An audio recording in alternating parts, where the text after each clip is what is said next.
there. How are you today? I'm well. How are you? I'm good. So, my name is Heather, and I will be asking you some questions today to kind of get an idea of why you came to see me. The one thing I want to remind you prior to our session is that everything you say is confidential. It will stay with me unless you have plans to harm yourself or someone else, or there's another immediate risk. Understood. Thank you. Yep. Does that sound okay? Are you good to proceed? Yeah, I'm good to proceed. I have some stuff going on, so whatever I have to do. Okay. So tell me a little bit about what's going on. So, I recently had a doctor's appointment and I have cirrhosis of the liver. This is brand new information for me. I'm really stressed out about it, to be completely honest, just because I have a lot that rests on me. I'm basically like my family's like sole caretaker, so I don't know. I'm just kind of all over the place about it. I didn't think that this would be something that I would have to be dealing with. Okay. How long ago was that doctor's appointment? Uh, That doctor's appointment was within the last 6 months. I've went a couple of different times, but they're basically trying to encourage me to come in and to talk to somebody. And I've limited my drinking since then, but I think that that was essentially the cause of it. I've been drinking pretty regularly for 20 plus years. okay. Okay. So if it's okay with you, I want to ask you a few questions about a couple of the things that you've told me, and kind of unpack things a little bit. All right, yeah, I'm an open book. So you mentioned that you are kind of your family's primary support.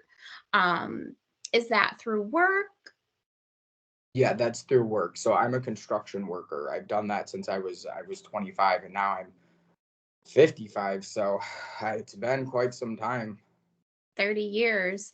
So tell me a little bit about your family. Are you married? Do you have children? Yes, I've been married for a long time. I've been married since I was 26, so we're actually coming up on 30 years. And I've been a construction worker since I was 25, which comes with long days. And sometimes at the end of those days, it's I don't know, it's normal to have a few beers. Okay. What about children? Do you have any children with your wife? I have 5 children, and two of my children are also in um, active addiction, is what I want to call it. I mean, I don't really consider myself an addict, but I guess I am because look what I've done to myself. Okay. So it sounds like there's kind of a lot of layers to this. You've got the cirrhosis, which is that medical diagnosis. Um, you've got a family to care for, and you've admitted that you've been drinking for 20 plus years, and it sounds like it's affected your kids as well. Yeah, it has. They're both active. Well, not I have 5 kids, but John and Sarah, those are the ones that are struggling, and they're struggling pretty similarly to me. And I lost my mom to alcoholism, and my dad was a really heavy drinker as well. And I don't know if that's exactly like what contributed to his death, but I think that it definitely had a part of it. Okay. All It's right. normal for us. To kind of have some drinks after work at the end of the day. Is that what Yeah, you mean? and it's just always been that way. Okay. All right. Have you sought any help for your alcohol usage? No, this is where my doctor sent me. It's really funny to me how it was never a concern before, but then all of a sudden I go in after, I mean, I didn't go in for a couple of years and I just thought I was fine, but I started feeling kind of like fatigued and just not myself. And I decided to go in. I'm a man, you know what I mean? I don't need to go to the doctors all the time. It is what it is, but I went in just because of normal health things. I just was kind of feeling down and not feeling like I'm capable of the same things that I regularly would be for the past almost 30 years we came to the conclusion of. Mm-hmm. Mm-hmm. Yeah, so I went in and I've had a few appointments, but they've been trying to recommend me into you for probably I think it's been the initial contact was probably about 6 months ago, and now this is where I'm at. So no and yes. Okay. So I'm first of all, I'm glad that you did go to the doctor and you were able to get that diagnosis. And I'm also glad that you're here today because I think that there are definitely some things that we can put in place to kind of help you through this um, and work with you to make sure that you're able to live the best life that you can and that you want to have. Um, I I do appreciate have that. of course. I do have a couple questions kind of relating to early life. So, as far as developmental history through school, did you have any concerns as far as needing extra help while you were in school or anything like that?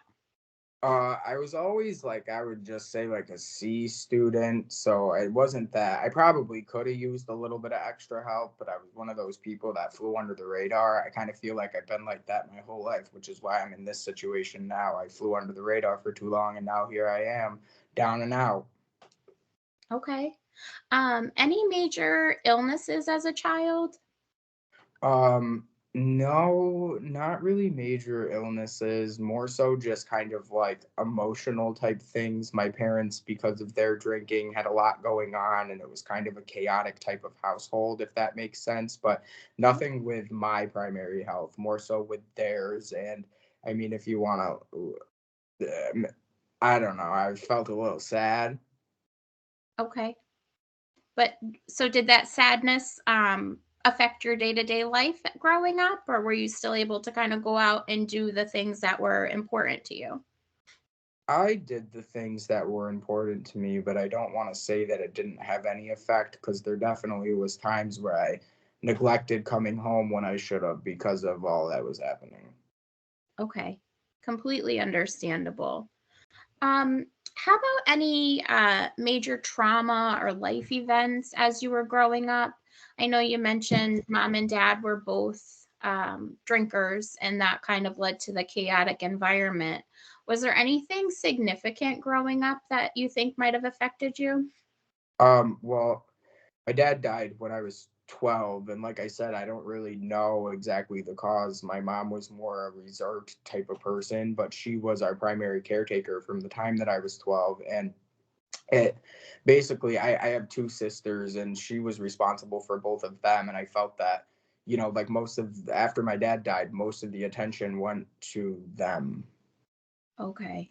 So I would say that that's kind of the biggest thing, and just like having my I know that this isn't exactly childhood, but what's really under my skin is my kids developing alcoholism and things like that now, because they're more open to the idea that they're struggling, if that makes sense. They've talked with me about it. They've brought it to my attention in the past, but I didn't really think it was an issue. Like I said, we have a few drinks. We're all like that.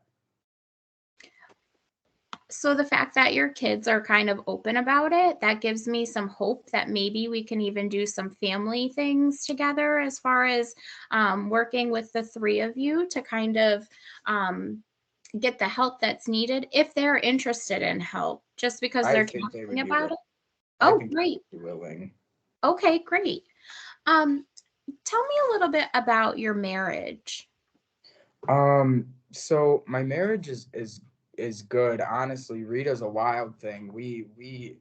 Were we took it fast and slow because we didn't end up married until about 10 years after, but really we met at a bar, and it was kind of like party after event. Our life went really fast, but things between us progressed slow because I felt like our focus was more so on our environment and what was happening around us rather than each other. But I I love her. Would I you think say I'm you're supposed to be happily with her. married? I would say so, but I think that's more depending on if you ask her.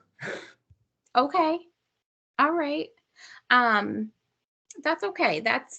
I'm glad to hear that, it sounds like she's there. Do you feel like she's a support to you? Yeah, she's definitely a support, but like I said, especially I'm the primary caretaker, so sometimes I wish that she would be able to do a little more, but she's got a lot going on with her mental health and things like that. So a lot of the time she's just not really good to work. Okay. Okay. I can understand that as well. And thanks for sharing that with me. Yeah, you're welcome. So I know you've been a construction worker for, I believe we said about 30 years. Do you have any um, like vocational education? Did you go to like a trade school after high school?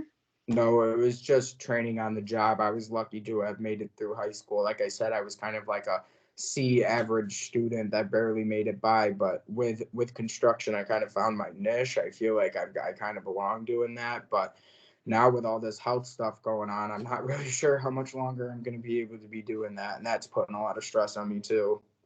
Okay. All right. So I really feel like I have a good bit of background information. Um, the one question I want to ask you is, what is your goal for being here? I know you mentioned that the primary doctor was kind of pushing you to come see me. What would you say your goal is for meeting with me? I just don't want to die. Okay. All right. With that being said, are you taking medications for your cirrhosis? Yes, I'm currently on a liver medication as well as I'm on a blood pressure medication, but I think that that blood pressure medication is kind of a separate issue. I'm just not doing great overall with my health, but I thought that, like coming here could help me at least work to change some habits, and it's not even necessarily I want to, but I don't want to, if that makes sense. It does. It does. Anything else besides the cirrhosis and high blood pressure that you mentioned? Any other medical diagnoses? I don't really know if my doctor says I'm an alcoholic, like I said, so I don't really know if that's a diagnosis or not, but that's something I'm dealing with now. Okay. All right, great. So I really feel like I have a good understanding of kind of where things are for you. Do you have any questions or any other things that you want to tell me? Um, no, I just want to say thank you. I You're was really happy welcome. and you made it a lot easier to kind of I don't know. Sometimes I felt like I was gonna be talking to some robot or laying on some chair, and I just like that I get to be in my own house still and kind of like still I don't it kind of feels good. I just want to thank you. Oh, good. Well, I'm glad to hear that. It can be scary to take that first step, and I'm really glad that you did. Would you be open to seeing me again next week at the same time? Absolutely. Thank you. You're welcome. If anything comes up in the meantime, feel free to shoot me an email, give the office a call. And if we need to schedule earlier than within a week, we can. Thank you. You're welcome. I will take care and I will see you next week. See you next week.